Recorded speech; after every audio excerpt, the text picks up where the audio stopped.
Bismillahirrahmanirrahim. Assalamualaikum warahmatullahi wabarakatuh. Innal hamdalillah nahmaduhu wa nasta'inuhu wa nastaghfiruh wa na'udzu billahi min shururi anfusina wa min sayyiati a'malina. Man yahdihillahu fala mudilla lahu wa man yudlil fala hadiya lahu. وأشهد أن لا إله إلا الله وحده لا شريك له وأشهد أن محمدا عبده ورسوله اللهم صل وسلم وبارك على نبينا محمد وعلى آله وأصحابه ومن تبعهم بإحسان إلى يوم الدين أما بعد. Ma'asyiral muslimin, para jamaah sekalian rahimani wa rahimakumullah, melanjutkan kembali kajian kita membahas ringkasan sirah nabawiyah, sejarah kehidupan Nabi kita yang mulia sallallahu alaihi wasallam, merujuk pada bait-bait syair yang disusun oleh Al-Imam Ibnu Abil Izz Al-Hanafi rahimahullah dengan judul Al-Urjuzah Al-Mi'iyah fi zikri hali asyrafil bariyah. Dan sekarang kita masuk pada pembahasan bait yang ke-80. Bait yang ke-80. Qala al-Imam Ibn Abil Izz Al-Hanafi rahimahullah, wa uhdiyat Mariyatul Qibtiyah fihi wa fi thaminatis sariyah. Dan Nabi SAW diberi hadiah oleh Raja Al-Muqayqis pada saat itu. Dan pada tahun ke-8 Hijriah beliau mengutus sariyah. Beliau mengutus pasukan ekspedisi. Taib, ma'asyar muslimin rahimani wa rahimakumullah. Kalau kita perhatikan bait ke-80 ini ada kaitannya dengan bait yang ke-79 dan ke-81. Oleh karenanya kita baca 3 bait saja untuk menegaskan atau menjelaskan dengan lebih baik lagi. Jadi dimulai dari bait ke-79. Imam Ibnu Abil Izz Al-Hanafi mengatakan, warrusla fil muharramil muharrami arsalahum ilal muluki fa'lami. Dan utusan-utusan diutus oleh Nabi SAW pada bulan Muharram tahun ke-7 Hijriah. Beliau mengutus utusan-utusan tersebut kepada para raja, maka ketahuilah itu. Yang sudah kita terangkan kemarin, Nabi mengirim utusan beserta surat kepada Raja Persia, Raja Romawi, Raja Habasyah. Demikian pula Raja Mesir, Muqawqis, tahun ke-7 Hijriah di bulan Al-Muharram. Nah, bait ke-80, wa uhdiyat Mariyatul Qibtiyatu fihi. Dan di saat pengiriman utusan-utusan tersebut, Nabi mendapatkan hadiah berupa budak wanita yang bernama Mariyah. Dan nanti akan kita bawakan kisahnya. Mariyah ini hadiahnya siapa? Hadiah dari siapa?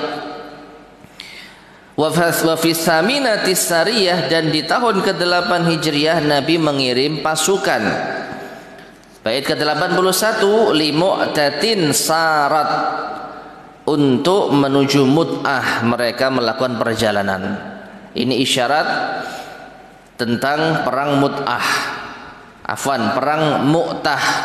Li mu'tatin, ya bukan mut'ah ya, tapi mu'tah, suatu daerah yang ada di dekat negeri Syam. Wa fis siyami, dan di bulan puasa tahun ke-8 Hijriah.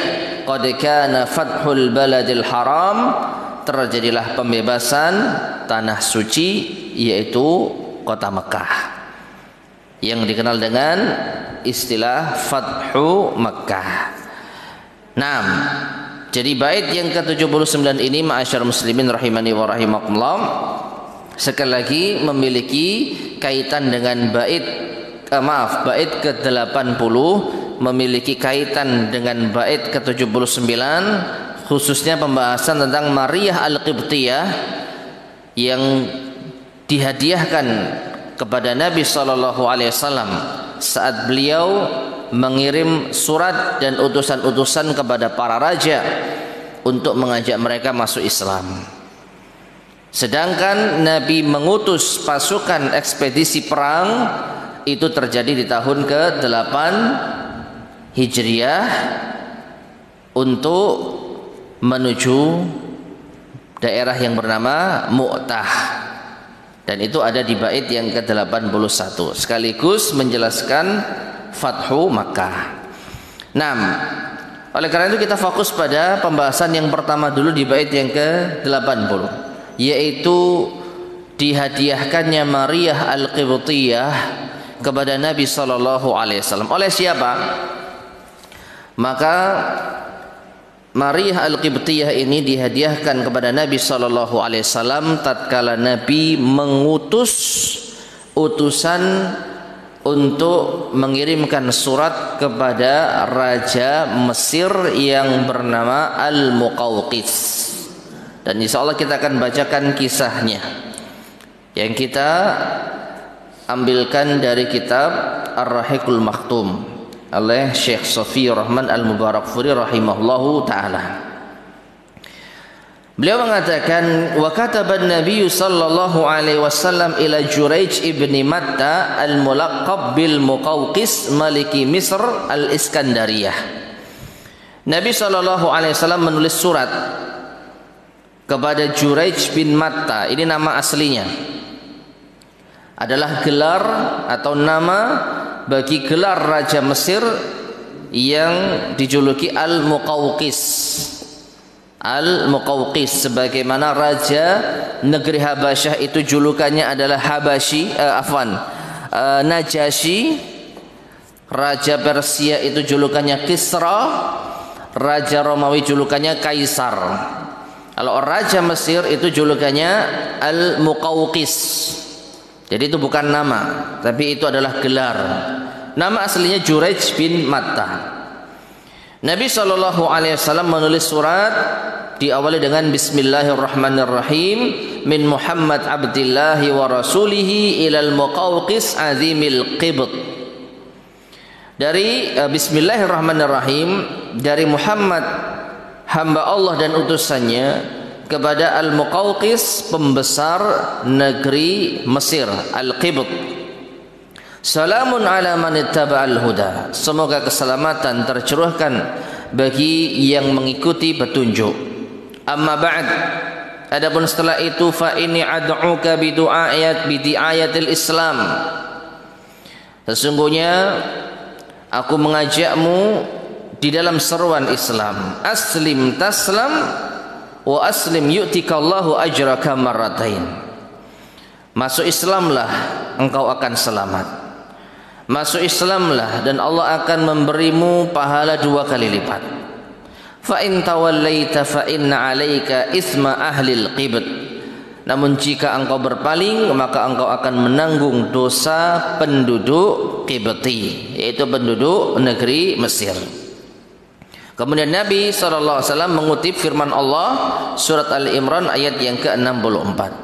Ya ahlal kitab ta'alau ila kalimatin sawa'im bainana wa bainakum alla na'budu illallah wa la nusyrika bihi syai'a wa la yattakhidha ba'duna ba'dan arbaban min dunillah fa in tawallaw faqulu ashhadu bi anna muslimun.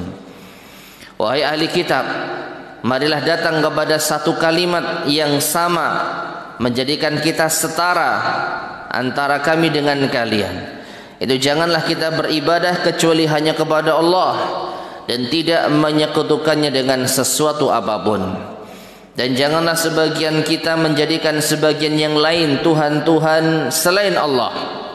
Namun jika kalian berpaling, maka ucapkanlah, saksikanlah bahwasanya kami adalah orang-orang yang berserah diri kepada Allah Subhanahu wa ta'ala.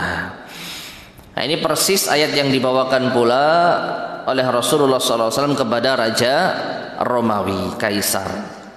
Nah, ma'asyarul muslimin rahimani wa rahimakumullah. Selanjutnya, surat ini dikirimkan oleh Nabi SAW melalui sahabat Hatib bin Abi Balta'ah. Hatib bin Abi Balta'ah. Jadi Nabi mengirimkan surat itu bersama sahabat yang diutus. Dan setiap surat yang diberikan kepada raja-raja itu berbeda, yang menyertainya antara satu sahabat dengan sahabat yang lain.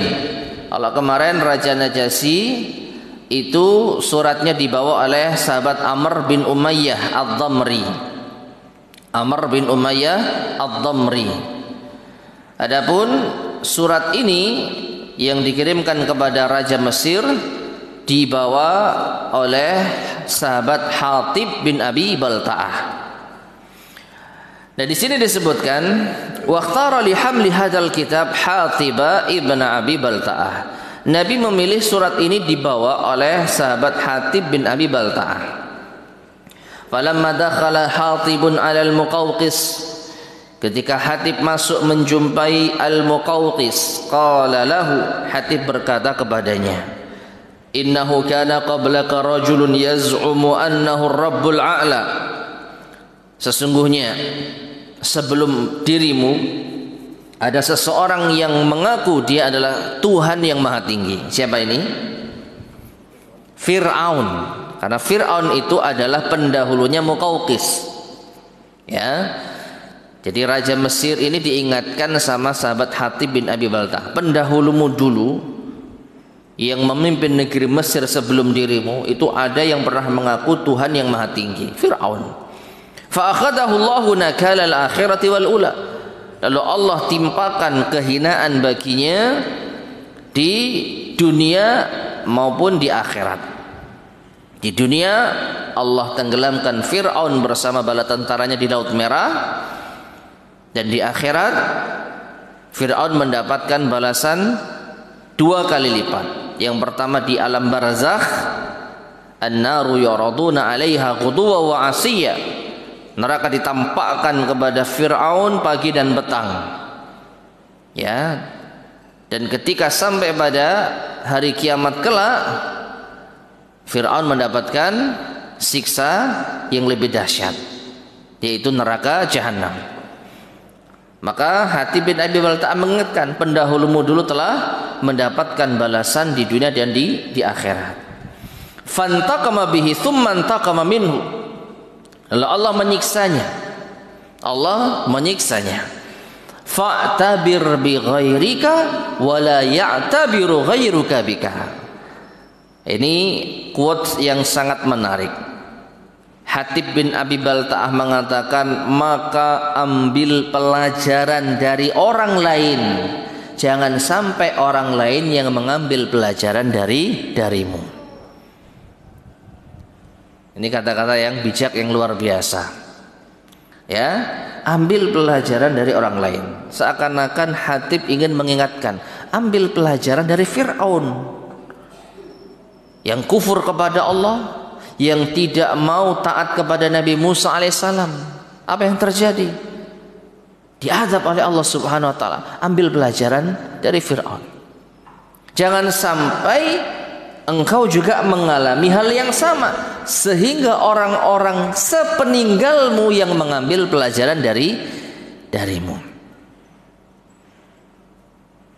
Jadi ambil pelajaran dari kisah terdahulu, jangan sampai umat setelahnya mengambil pelajaran dari kisah kita yang tidak mau taat kepada Allah dan tidak mau mengikuti utusan Allah.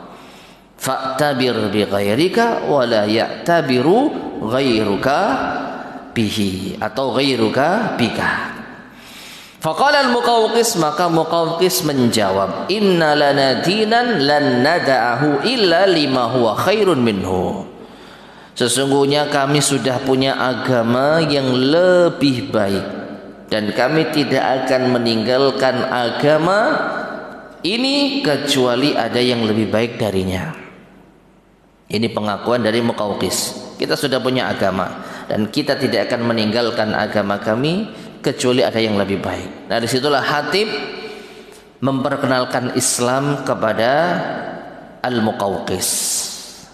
Dan perhatikan ma'asyiral muslimin rahimani wa rahimakumullah, Nabi SAW tidak sembarangan ketika mengirim utusan, karena yang akan dihadapi raja, sehingga butuh kematangan berpikir, butuh ilmu, butuh keberanian, dan butuh kecerdasan. Dan kita lihat ini dimiliki oleh sahabat Hatib bin Abi Balta'ah. Perhatikan, Hatib pun mendakwahi Al-Muqawqis, ya, nad'uka ila dinil Islam al-kafi bihillahu faqdama siwah. Kami mengajakmu kepada agama Islam yang sempurna, yang telah Allah cukupi, maka tinggalkan agama selainnya. Inna hadan nabiyya da'an nasa, sesungguhnya nabi ini, itu nabi kita Muhammad sallallahu alaihi wasallam, telah mengajak manusia kepada Islam. Fakana ashadduhum alaihi Quraisy, ya, atau fakana ashaddahum alaihi Quraisyun, yang paling keras permusuhannya itu Quraisy. Wa a'dahum lahu al-yahudu, dan yang paling membenci dan memusuhi itu orang Yahudi. Wa aqrabahum minhu an-nasara, dan yang paling dekat dari ajakan agama Nabi kami itu Nasara. Jadi seakan-akan Hatib ingin mengambil hati Al-Muqawqis. Dari ketiga agama ini yang bisa diharapkan itu agama Nasara. Karena orang-orang Quraisy paling memusuhi, orang Yahudi paling membenci, sedangkan Nasara lebih dekat kepada Islam. Wala amri, maka demi Allah, ma bisyaratu Musa bi Isa illa ka bisyarati Isa bi Muhammadin. Tidaklah kabar gembira Nabi Musa dengan kedatangan Nabi Isa melainkan seperti kabar gembira Nabi Isa dengan kedatangan Nabi Muhammad sallallahu alaihi wasallam. Al-Muqawqis ini agamanya Nasara. Dia tahu betul bahwa ketika Nabi Isa alaihissalam diutus, sebelumnya Nabi Musa telah memberikan kabar gembira. Jadi Nabi Musa telah memberikan informasi akan kedatangan Nabi setelahnya, yaitu Nabi Isa alaihissalam. Dan orang-orang Nasara tahu ini. Jadi pendahulu Nabi Isa itu Nabi Musa alaihissalam. Maka Hatib bin Abi Balta'ah juga memberikan gambaran, demikian pula sekarang. Nabi kami Nabi Muhammad sallallahu alaihi wasallam telah dijelaskan, telah diinformasikan sebelumnya oleh Nabi Isa, Nabi kalian. Jadi kita mengalami masa yang sama. Dulu kalian mengikuti Nabi Isa atas informasi Nabi Musa sebelumnya, sekarang kita mengikuti Nabi Muhammad atas informasi Nabi Isa sebelumnya. Dan ini diketahui oleh orang-orang Nasara. Mereka tahu bahwasanya Nabi Isa alaihissalam telah memberikan kabar gembira akan ada Nabi terakhir yang akan diutus oleh Allah Subhanahu wa ta'ala. Kemudian Hatib bin Abi Balta'ah melanjutkan, wa ma du'auna iyyaka ilal Qur'an illa ka du'aika ahlat Taurati ilal Injil. Dan tidaklah seruan kami kepada engkau untuk beriman kepada Al-Quran melainkan seperti seruanmu kepada ahli Taurat kepada Injil. Jadi dahulu kalian mengajak orang-orang yang berpegang dengan Taurat untuk mengikuti Injil. Karena Allah Subhanahu wa taala telah mengutus Nabi Isa kepada kaum Nasara dengan membawa Injil. Lalu kalian berdakwah kepada ahli kitab yang mengikuti Nabi Musa sebelumnya, yang berpegang teguh dengan kitab apa? Taurat. Kalian pengikut Injil mengajak kaumnya Nabi Musa yang berpegang dengan Taurat untuk mengikuti Injil. Nah, sekarang kami ahli Quran mengajak kalian ahli Injil untuk mengikuti Al-Quran. Maka apa bedanya kalian dahulu dengan kami sekarang? Ya, apa bedanya? Tidak ada perbedaan. Dulu kalian mengajak ahli Taurat untuk beriman kepada Injil, sekarang kami mengajak ahli Injil untuk beriman kepada Al-Quran. Nah, ini cerdas ini ya, Hatib bin Abi Balta'ah. Fakullu nabiyyin adraka qauman fahum ummatuhu. Maka setiap nabi yang bertemu dengan suatu kaum itu umatnya. Itu umatnya. Seperti Nabi Isa bertemu dengan kaumnya Nabi Musa. Maka kaum Nabi Musa sepeninggal Nabi Musa wajib mengikuti siapa? Nabi Isa. Nah, sekarang yang diutus Nabi Muhammad, maka kaumnya Nabi Isa, kalian ini wajib mengikuti Nabi yang diutus. Fal haq alaihim an yuti'uhu. Ya, maka wajib bagi mereka untuk mentaatinya. Wa anta mimman adrakahu hadan nabi, dan engkau termasuk yang dijumpai oleh nabi kami ini. Walasna nanhaka an dinil masih. Kita tidak melarangmu untuk mengikuti agama Al-Masih, walakinna na'muruka bihi, akan tetapi kami perintahkan dirimu untuk mengikuti Islam. Ya, bahkan untuk mengikuti petunjuk Nabi Isa yang telah memberikan kabar gembira dengan kedatangan Nabi kita Muhammad sallallahu alaihi wasallam. Maka Al-Muqawqis merespon pernyataan dari Hatib ini dengan mengatakan, inni qad nadhartu fi amri hadzan nabi. Sesungguhnya aku telah menunggu keputusan atau urusan dari nabi ini. Jadi Al-Muqawqis tahu kalau memang akan ada nabi yang diutus, dan mereka sudah menunggu masa itu. Fawajadtuhu la ya'muru bimashudin fi wa la yanha an marghubin fi. Dan aku melihat Muhammad yang kalian anggap sebagai nabi tidaklah memerintahkan kepada perkara yang tidak disukai dan tidaklah melarang dari perkara yang disukai. Artinya nabi yang kalian imani tersebut memang benar memerintahkan kepada kebaikan dan melarang dari kemungkaran. Walam ajidhu bisahirid dal. Aku tidak melihat dia sebagai seorang penyihir yang sesat. Walal kahin al-kadzib. Dan juga aku tidak melihatnya sebagai seorang dukun pendusta. Wa wajadtu ma'ahu ayatan nubuwah. Dan aku melihat nabi ini memiliki tanda-tanda kenabian bi ikhrajil khabai, dengan bisa mengeluarkan sesuatu yang disembunyikan, wal ikhbari bin najwa, dan memberikan berita sesuatu yang dirahasiakan. Fasa anzuru, maka aku akan mempertimbangkannya. Ma'asyiral muslimin rahimani wa rahimakumullah. Jadi Al-Muqawqis tidak memutuskan untuk masuk Islam secara langsung, tapi juga tidak menolak. Jadi masih dalam tahap penjajakan kurang lebih. Ya. Dan ini tidak seperti Raja Najasyi yang ketika menerima surat Nabi langsung beriman dan masuk Islam. Juga tidak seperti Raja Romawi. Ya, tidak seperti Raja Romawi yang tidak mengambil keputusan apapun. Meskipun sudah kita sampaikan di pertemuan sebelumnya, ada dialog antara Raja Romawi dengan Abu Sufyan, yang kita bisa simpulkan Raja Romawi sebenarnya tertarik masuk Islam, tapi tidak ada statement yang jelas dan tegas. hanya mengumpulkan para tokoh-tokoh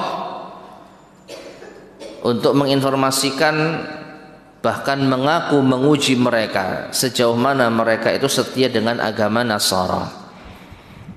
Yang kesimpulannya Romawi menolak untuk masuk Islam. Adapun Al-Muqawqis tidak menolak tapi juga tidak menerima. Nah, kemudian فأخذ كتاب النبي صلى الله عليه وسلم فجعله في حق من عاج وختم عليه. Lalu ia mengambil surat Nabi sallallahu alaihi wasallam tersebut lalu diletakkan di bejana yang terbuat dari gading gajah, kemudian distempel, kemudian diserahkan kepada budak wanitanya. Kemudian beliau Al-Muqawqis memanggil seorang juru tulis yang bisa menulis dengan bahasa Arab untuk mengirim pesan balasan kepada Rasulullah sallallahu alaihi wasallam. Nah, ini perhatikan. Jadi Al-Muqawqis membalas surat Nabi sallallahu alaihi wasallam. Isinya seperti ini. Bismillahirrahmanirrahim. Dengan nama Allah Ar-Rahman Ar-Rahim. Li Muhammad ibn Abdullah. Ditujukan surat ini kepada Muhammad bin Abdullah minal Muqawqis azimil Qibt, dari Al-Muqawqis pembesar negeri Qibt yaitu Mesir. Salamun alaik, semoga keselamatan tercurahkan kepadamu. Amma ba'd, adapun setelah itu, faqad qara'tu kitabaka, sungguh aku telah membaca suratmu. Wa fahimtu ma dzakarta fih, dan aku telah memahami apa yang kau sebutkan. Wa ma tad'u ilaihi, dan apa yang engkau seru. Wa qad alimtu anna nabiyyan baqa, dan aku mengetahui bahwa akan ada nabi yang diutus, nabi yang terakhir. Wa kuntu adzunnu annahu yakhruju bisyam, dan aku menduga nabi itu akan keluar di negeri Syam. Ya, di sini ada isyarat kalau Al-Muqawqis itu tidak mengakui Nabi SAW, tapi tidak menolak juga, tidak membenarkan tapi tidak mendustakan. Ya, kalau mendustakan, aku menolak keberadaanmu, aku menolak klaimmu sebagai Nabi. Tapi juga tidak membenarkan. Karena apa? Dia mengaku menduga kalau Nabi yang terakhir itu akan diturunkan di negeri Syam, bukan negeri Arab.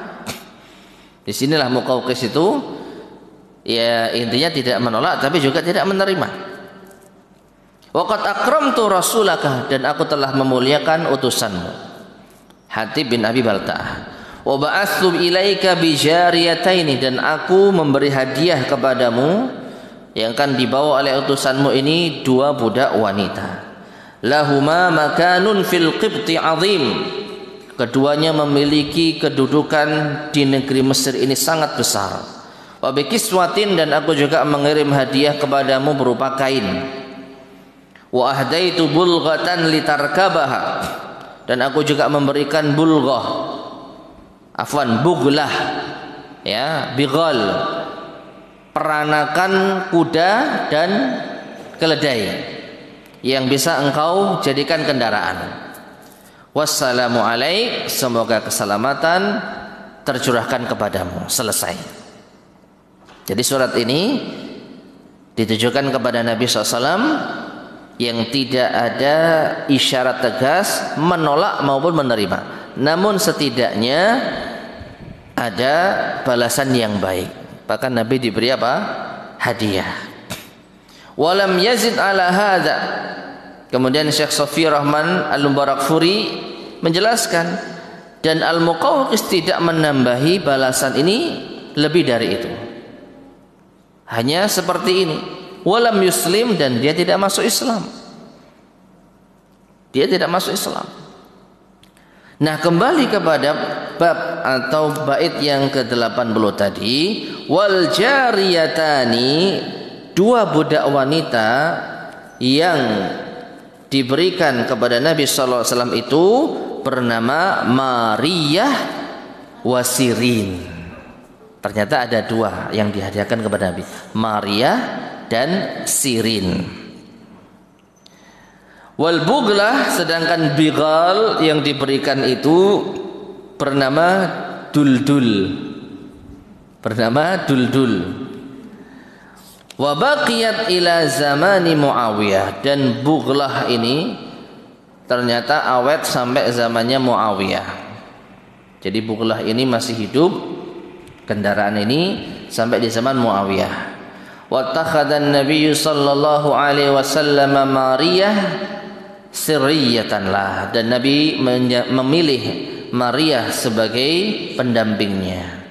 Ya, jadi Nabi mengambil budak wanita yang bernama Maria, wahyallati waladat lahu Ibrahim, yang dari inilah lahir putra beliau Ibrahim.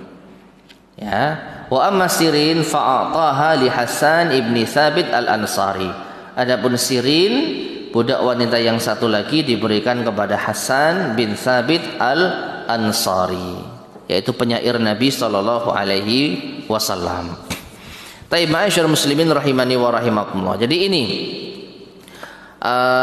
kisah bagaimana Maria itu bisa diberi kepada Nabi sallallahu alaihi wasallam oleh Raja Al-Muqawqis sebagai bentuk terima kasih, ya, setidaknya basa-basi ketika sudah dikirimkan utusan dan surat untuk masuk Islam, meskipun tidak masuk Islam.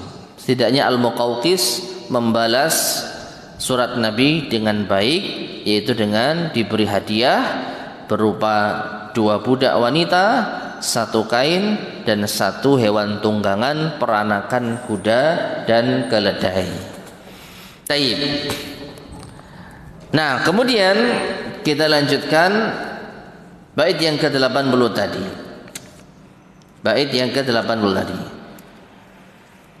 Wa fis saminatis sariyah. Jadi Nabi mendapatkan hadiah berupa budak yang bernama Maria Al-Qibtiyah fihi, di tahun itu, tahun ke-7 Hijriah, di bulan Muharram, ketika Nabi mengirim utusan-utusan kepada para raja. Wa fis saminati, dan sekarang kita masuk pada tahun ke-8. Wa fis saminatis sariyah, dan di tahun ke-8 Nabi mengirim pasukan ekspedisi. Lanjut ke bait 81. Li Mu'tatin, bergerak menuju Mu'tah. Sarat, ya, melakukan perjalanan. Ma'asyar muslimin rahimani wa rahimakumullah. Jadi bait ini temanya berhenti pada lafadz ini. Jadi kalau kita boleh potong-potong baitnya, ya, di bait ke-80 itu wa uhdiyat Mariyatul Qibtiyah fihi. Nabi mendapatkan hadiah berupa budak yang bernama Maria Al-Qibtiyah fihi, di tahun itu, tahun ke-7, mengacu pada bait ke-79. Wa fis saminati, nah ini pembahasan baru. Wa fis saminati sariyati li Mu'tatin sarat, dan di tahun ke-8 Nabi mengirim utusan. Lanjut bait 81, yang bergerak menuju Mu'tah. Nah, itu pembahasan atau tema tersendiri. Sedangkan lanjutan baitnya wa fis siyami qad kana fathul baladil haram. Di bulan puasa tahun ke-8 itulah terjadi Fathu Mekah, pembebasan tanah suci kota Mekah. Nah, jadi ya, namanya bait itu menyesuaikan akhir kalimat. Adapun tema ini sampai pada kalimat yang mana, itu kita sendiri yang harus bisa memahami. Nah, berarti kita sekarang akan membahas potongan terakhir dari bait ke-80 dan potongan pertama dari bait 81, yaitu wa fis saminatis sariyah li Mu'tatin sarat.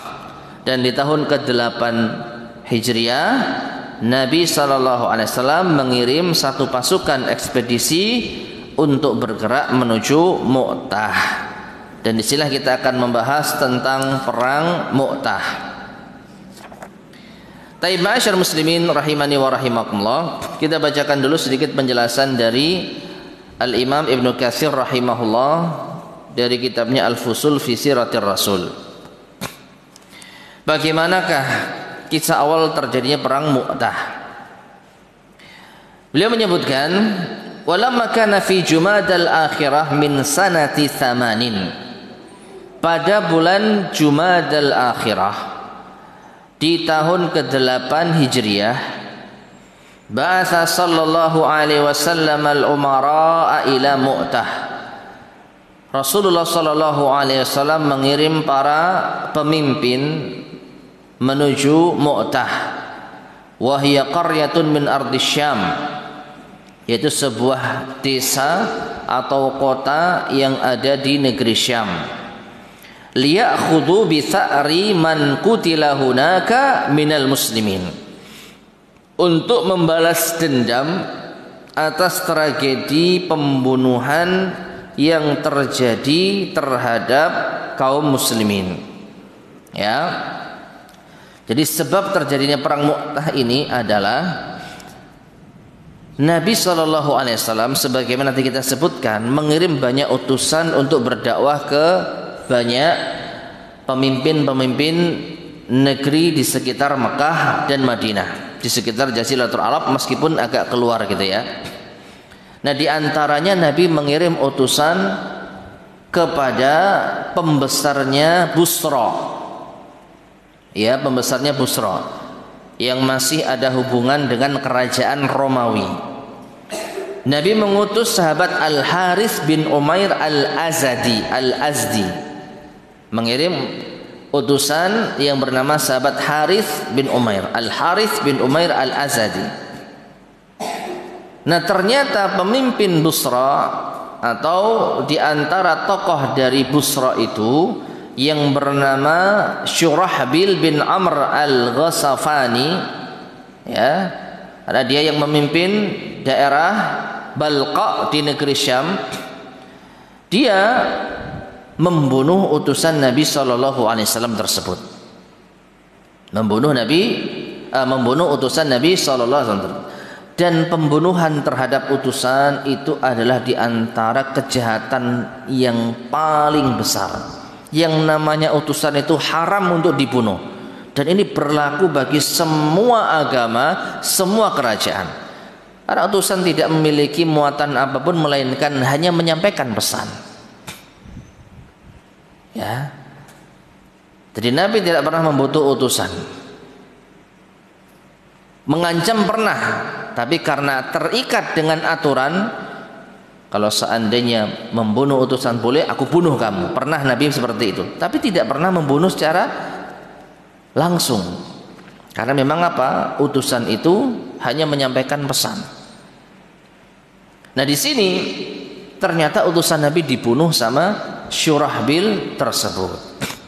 Nah, oleh karena itulah Nabi ingin membuat perhitungan dengan mengirim pasukan, ya, perang menuju negeri Mu'tah untuk menegaskan bahwa apa yang dilakukan oleh Syurahbil tersebut itu kejahatan, maka harus apa? Dibalas. Nah, maka Nabi SAW menjadikan pemimpin pasukan ini sahabat Zaid bin Harithah.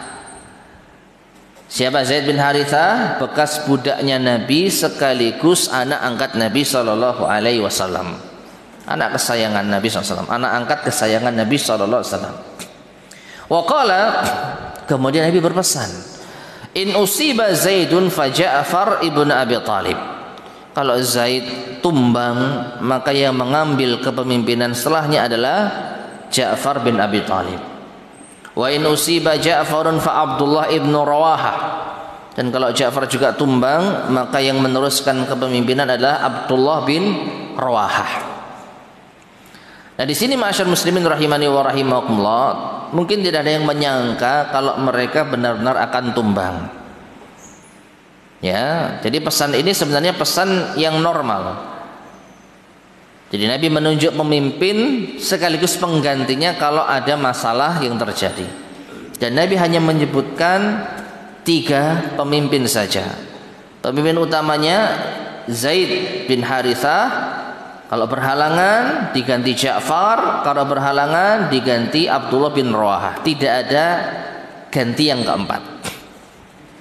Fakharaju fi nahwin min 3,000. Maka pasukan ini bergerak menuju Mu'tah dengan membawa 3.000 personil. Bahkan ini diantara pengerahan pasukan yang sangat besar. Di antara pengerahan pasukan yang sangat besar. Fa kharaja sallallahu alaihi wasallam ahum yuwaddi'uhum ila ba'd at-tariq. Bahkan Nabi ikut mengantar dan yaitu berpesan kepada mereka dengan kalimat perpisahan di sebagian jalan. Jadi Nabi tidak ikut tetapi mengantar sampai di sebagian jalan. Fasaru hatta idza kanu bima'an balaghahum anna Hiraqla malikar Rum qad kharaja ilaihim fi 100,000. Nah ini. Dan ketika pasukan ini sudah sampai di daerah Ma'an, ya, Ma'an itu disebutkan di sini Madinatun fi tarfi badiyati Syam tilqa al-Hijaz min nawahil Balqa. Yang kesimpulannya sudah dekat dengan negeri Syam. Suatu kota yang ada di ujung negeri Syam yang mengarah ke Hijaz yang berada di sekitar Balqa. Intinya sudah dekat dengan negeri Syam. Nah, ternyata mereka mendapatkan kabar, informasi kalau Heraklius, pembesar Romawi, itu telah keluar dari negeri mereka untuk menyambut mereka dengan membawa 100.000 pasukan. Berapa persen ini? 3.000 musuh 100.000. Jauh ya perbandingannya. Bukan 3.000 lawan 10.000, 3.000 lawan 100.000. Nah, kemudian disebutkan juga wa ma'ahu Malik bin Zafilah fi 100,000 ukhra min nasara al-Arab. Dan ternyata pasukan Romawi itu juga membawa Malik bin Zafilah, yaitu pemimpin agama Nasara di negeri Arab, dengan membawa 100.000 pasukan yang lain. Berarti berapa? 200.000. 100.000-nya pasukan Romawi, 100.000-nya pasukan Arab yang beragama Nasrani. Ya. Min Lakhmin wa Juzam, dari suku Lakhm, dari suku Juzam, wa qabail Qudha'ah, dan juga kabilah Qudha'ah, min Bahra wa Bali wa Balqain. Nama-nama kabilah yang ada di Arab yang mereka itu adalah beragama Nasara. Fashtawwara al-muslimuna hunaka. Maka pasukan yang diutus Nabi SAW ini pun bermusyawarah. Wa qalu, mereka ada yang berpendapat, naktubu ila Rasulillah SAW. Coba kita kirim surat dulu kepada Rasulullah. Ya'muruna bi amrihi au yumidduna. Apakah beliau nanti tetap memerintahkan kita sesuai dengan instruksinya, datang ke Mu'tah untuk membuat perhitungan menyerang orang-orang Romawi, atau beliau akan memberi tangguh kepada kita, kita disuruh mundur dulu. Jadi ada yang memberikan usulan seperti itu, kita jangan nyerang langsung, tapi kita kirim surat kepada Rasulullah, nanti nunggu instruksi selanjutnya, apakah kita lanjut, disuruh lanjut, atau disuruh mundur. Maka Abdullah bin Rawahah pemimpin keberapa ini? Ketiga. Zaid bin Haritha kalau gugur diganti Ja'far. Ja'far kalau gugur diganti Abdullah bin Rawahah, pemimpin ketiga. Mengatakan, ya qaum, wahai kaum, wallahi innal ladzi kharajtum tatlubuna amamakum. Sesungguhnya orang-orang yang keluar, kalian keluar ini telah mencari di hadapan kalian, yakni syahadah, untuk mati syahid. Ngapain kita nunggu mengirim surat kepada Rasul sallallahu alaihi wasallam? Kalian datang ke sini untuk mengejar syahid. Wa innakum ma tuqatiluna an-nasa bi'adadin wa la quwwah. Kalian tidak memerangi manusia melihat jumlah atau kekuatan. Wa ma nuqatiluhum illa bihadzal din. Tidaklah kami atau kita memerangi mereka melainkan dengan agama ini, alladzi akramanallahu bih, yang telah memuliakan kita dengannya. Kalau kita sudah memegang teguh Islam, maka nggak perlu kita melihat mereka jumlahnya berapa. Seakan-akan mau 100.000, 200.000, kita cuma 3.000, diperintah Nabi untuk memerangi mereka dengan membawa agama Islam sudah cukup. Ya, kita tidak memerangi mereka melihat kekuatan dan jumlah, tapi kita memerangi mereka karena agama yang telah Allah muliakan kita dengannya. Fantaliqu, maka lanjut. Fahya ihdal husnatain, ya, husna ayain. Lanjutkan, karena di hadapan kita ada salah satu dari dua kebaikan. Apa? Imma zuhur wa imma syahadah. Kalau enggak menang ya mati syahid. Inilah keuntungan seorang yang berjihad di jalan Allah. Kalau enggak menang, mendapatkan ghanimah, mengalahkan musuh, ya mati syahid. Fawafaqahu al-qaum fanahadu. Ternyata sahabat yang lain pun setuju, sehingga mereka lanjut perjalanan. Falamma kanu bi tukhumil Balqa, ketika mereka sampai di perbatasan Balqa, laku jumu'ar ruh, mereka menjumpai pasukan Romawi yang berjumlah 100.000 tadi plus 100.000 dari pasukan Nasara Arab. Fanazala al-muslimuna ila jambi qaryati Mu'tah warrumu ala qaryah. Maka kaum muslimin menempati posisi di satu sisi negeri yang ada di atau desa yang ada di kota Mu'tah, sedangkan Romawi berada di desa yang lain. Jadi mereka sudah dekat tapi memiliki markas di desa yang berbeda. Yuqalu laha Masyarif, desa yang dijadikan markas oleh tentara Romawi namanya Masyarif. Ya. Tsummal taqaw faqatalu qitalan aziman. Kemudian akhirnya mereka pun bertemu di medan pertempuran, maka terjadilah pertempuran yang dahsyat. Wa qutila amirul muslimin Zaid ibnu Harithah, dan pemimpin kaum muslimin akhirnya terbunuh, Zaid bin Harithah radhiyallahu anhu. Warayatu fi yadihi, sedangkan bendera itu ada di tangan beliau. Fatanawalaha Ja'far, diambil alih oleh Ja'far, pemimpin yang kedua.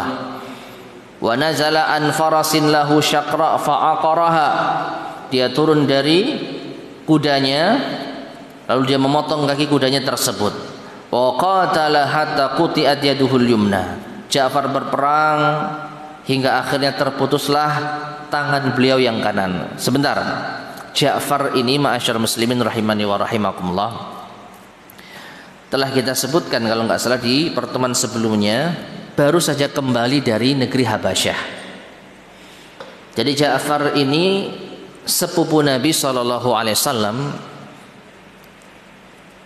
saudaranya Ali bin Abi Thalib. Jadi Ali dan Ja'far ini dua bersaudara. Ja'far hijrah ke negeri Habasyah sejak tahun ke-6 atau ke-7 masa kenabian sampai tahun ke-7 Hijriah. Dan mungkin belum kita sampaikan di pertemuan sebelumnya ya, di antara isi surat yang dikirimkan oleh Nabi kepada Raja Najasyi di negeri Habasyah adalah meminta agar Raja Najasyi mengizinkan kaum muslimin yang hijrah untuk pulang ke kota Madinah. Jadi Nabi mengirim surat kepada Raja Najasyi untuk masuk Islam, diterima masuk Islam, sekaligus meminta agar mengizinkan para sahabat yang hijrah kemana? Ke Habasyah pulang ke kota Madinah. Maka pulanglah rombongan sahabat-sahabat yang hijrah dari negeri Habasyah ke Madinah. Di situ ada Ja'far yang menjadi juru bicara sekaligus pemimpin kaum muslimin selama berada di negeri Habasyah. Dan juga ada Ummu Habibah, putrinya Abu Sufyan yang menjadi istri Nabi sallallahu alaihi wasallam. Jadi Ja'far datang ke kota Madinah di tahun ke-7 Hijriah setelah Nabi mengirim surat-surat tersebut, tepatnya setelah perang Khaybar atau di saat perang Khaybar. Ya sudah pernah kita sampaikan. Nah, setahun berikutnya bulan Jumadal Akhirah tahun ke-8 Hijriah, Ja'far dikirim oleh Rasulullah untuk ikut perang. Ya. Dan ternyata Ja'far pada akhirnya meninggal dunia. Kita lanjutkan. Ja'far mengambil bendera perang itu, kemudian berperang dan bertarung, terputuslah tangan kanan beliau. Fa akhadha ar-rayata bi yadihi al-ukhra, lalu mengambil bendera dengan tangan yang kiri, faqutiat aidan, lalu terputuslah tangan yang kiri. Fahtadana ar-rayah, lalu didekap ya semampunya. Jadi tangan yang tersisa mungkin lengan ini didekap bendera tersebut. Tsumma qutila radhiyallahu anhu an 33 sanatan ala sahih. Beliau meninggal dunia di usia 33 tahun menurut pendapat yang sahih. Ya. Padahal Ja'far ini ketika datang Nabi sallallahu alaihi wasallam mengatakan, aku tidak tahu mana yang lebih membuatku bahagia, apakah dengan kedatangan Ja'far, kepulangan Ja'far, atau kemenangan kita terhadap Yahudi yang ada di Khaybar. Jadi kedatangan Ja'far itu membuat Nabi bahagia. Cuman mana yang lebih bahagia ya, antara kemenangan terhadap Yahudi Khaybar atau kedatangan Ja'far? Ternyata hanya setahun ya, bahkan mungkin kalau kita perinci bulan per bulannya mungkin nggak sampai 12 bulan. Ja'far sudah dikirim oleh Nabi untuk berjuang dan kemudian mati syahid radhiyallahu anhu. Fa akhadha ar-rayata Abdullah ibn Rawahah al-Ansari radhiyallahu anhu. Maka bendera ini pun dilanjutkan, diambil oleh Abdullah bin Rawahah al-Ansari. Wa talawwama ba'da talawum. Maka Abdullah bin Rawahah ini menahan diri. Jadi berperang tapi bertahan dia. Summa sammama. Kemudian dia akhirnya teguh melanjutkan peperangan. Wa qatala. Ia pun berperang hatta qutila, hingga ia pun akhirnya tewas. Nah, stok pemimpin yang ditunjuk Nabi sudah habis. Nabi hanya berpesan 3 orang saja. Ya, Zaid bin Haritha, Ja'far bin Abi Thalib, Abdullah bin Rawahah. Nah, setelah itu dikatakan inna Thabita ibn Aqram akhadha ar-rayah. Setelah pemimpin ketiga yang ditunjuk Nabi SAW itu tewas, maka yang mengambil bendera ini adalah Thabit bin Aqram. Wa aradal muslimuna an yu'ammiruhu alaihim fa'aba. Dan pasukan itu mengharapkan sahabat Thabit ini yang menjadi pemimpin setelahnya, tapi sahabat Thabit tidak mau. Ya, merasa tidak ditunjuk Nabi dan juga mungkin merasa tidak memiliki kemampuan. Fa'akhadha ar-rayata Khalid ibn al-Walid radhiyallahu anhu, yang pada akhirnya bendera ini diambil alih oleh sahabat Khalid bin al-Walid yang baru saja masuk Islam, baru setahun masuk Islam.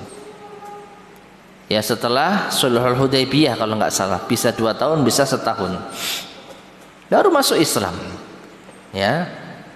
Tetapi di tangan Khalid bin al-Walid Allah menyelamatkan kaum muslimin, meskipun dia tidak ditunjuk oleh Nabi SAW secara langsung. Fanhaza bil muslimina wa talattafa hatta khalasal muslimuna minal adu wa fatahallahu ala yadayhi. Yang kesimpulannya pada akhirnya Khalid bin al-Walid berhasil mengkondisikan kaum muslimin, bertahan hingga berhasil, yaitu menarik pasukan dari medan pertempuran sehingga Allah menyelamatkan mereka. Taib, ma'asyar muslimin rahimani wa rahimakumullah. Adapun kelanjutan bagaimana Khalid bin Al-Walid mengkondisikan yaitu kaum muslimin berhasil, ya bisa dikatakan sebenarnya bukan kabur ya, bukan lari, tapi berstrategi. Karena apa? Khalid bin Al-Walid itu faham, bisa mengukur kemampuan. Setidaknya tujuan utama telah tercapai, memberikan serangan kepada orang-orang Romawi. Itu tujuan utamanya, membuat perhitungan. Dan ini sudah tercapai. Meskipun pada akhirnya ada korban tewas dari para sahabat yang telah ditunjuk oleh Nabi SAW sebagai pemimpin pasukan. Ya, Khalid bin Al-Walid melihat kondisi ini tidak ideal untuk dilanjutkan. Kalau dilanjutkan maka pasti kalah. Oleh karena itu Khalid bersiasat bagaimana agar pasukan ini selamat. Dan insya Allah pada kesempatan berikutnya akan kita lanjutkan bagaimana kisahnya.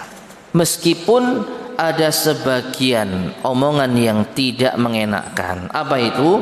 Khalid bin Al-Walid dianggap pengecut karena tidak berani melanjutkan perang. Ya,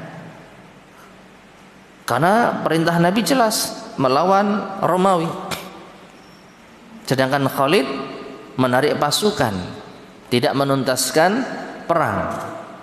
Jadi ada omongan Khalid bin Al-Walid itu pengecut. Maka ini adalah penilaian yang keliru. Khalid bin Al-Walid orangnya cerdas, dia tahu bagaimana mengukur kemampuan dan meminimalisir korban, tapi juga tidak mengesampingkan tujuan utama dari serangan ini. Setidaknya musuh sudah mendapatkan shock terapi. Oh, orang Islam berani nyerang. Ya, dan Khalid bin Al-Walid juga tidak kabur begitu saja. Ada siasat yang mengisyaratkan kalau mereka ini masih mau perang. Cuman dikamuflasekan dengan cara apa? Insya Allah akan kita lanjut pada pertemuan berikutnya. Ya, yang kesimpulannya, tindakan yang diambil oleh Khalid bin Al-Walid sudah tepat, dan ini setidaknya memberikan penilaian positif terhadap kaum muslimin tentang keberanian mereka melawan orang-orang Romawi. 3.000 melawan 200.000, ya. Ini sungguh luar biasa. Baik, ma'asyar muslimin rahimani wa rahimakumullah. Jadi kita cukupkan kajian kita di sore hari ini sampai pada awal bait yang ke-81, dan kita akan lanjutkan sedikit tentang perang Mu'tah tadi sekaligus melanjutkan bait yang ke-81 Fathu Makkah. Wallahu taala alam bissawab. Baik, mungkin ini yang bisa kita sampaikan sebelum kita akhiri. Barangkali ada yang tanyakan, tafadhol silakan.